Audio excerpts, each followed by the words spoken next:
Okay, today we're going to discuss this filter housing for the oil filter, oil cooler.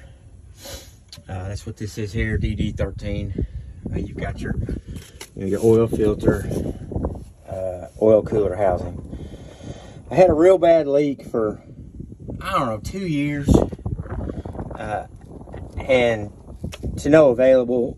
I took it to probably 4 or 5 different mechanics, none of which could tell me where the oil leak was coming from. It was actually, you see some residual down there. It was leaking right down there, and it was leaking on top of the main computer right there. That was just soaked in oil, and at one point I had to replace the computer.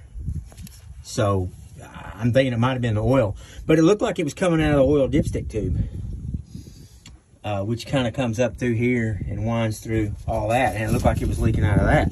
But nobody could tell me for sure. My Amsoil oil bypass was right here, and of course went into that plug right there. I even replaced that line, and it did not fix it. It leaked about a half gallon a week, and it just leaked all the time. But I've taken the Amsoil bypass off of it and ran it for a couple weeks, and it still leaked. I am getting rid of the Amsoil. They cannot get me a filter. I've tried and tried.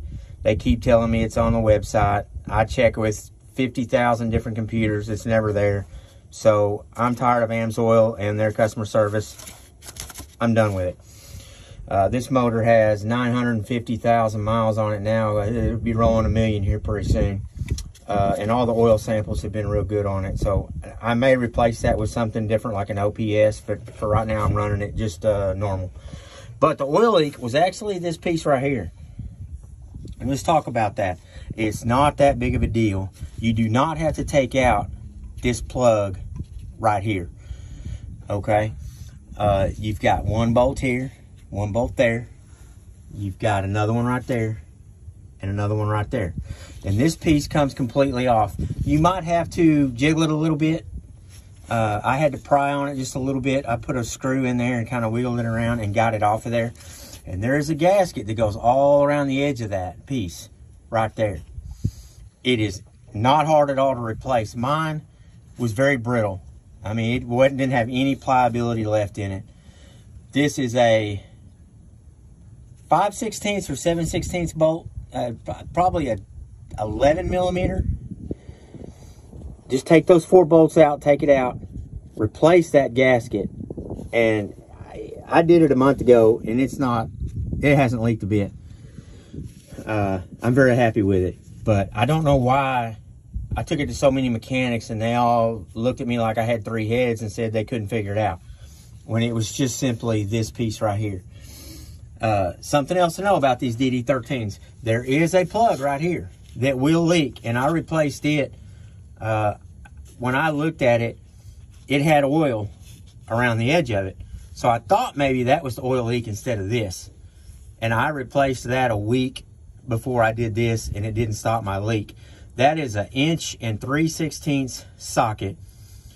Freightliner carries that. It's about $15 for that plug, and it has an O-ring on it. If you're going to do this, I would go ahead and do that. Just this gasket was $18. That was probably $15, $18. For $40, I did the gasket here and replaced that plug and O-ring, and I haven't had a leak of problem since. So if you have a leak right here and it's dripping down on here and you're getting residual over here on your computer, it's not that hard. It took me 15 minutes. I should have filmed it, but I didn't. 15 minutes, I had this replaced and I had that plug replaced for $40. Don't take it to a shop. It's easy peasy. All right. Appreciate you watching.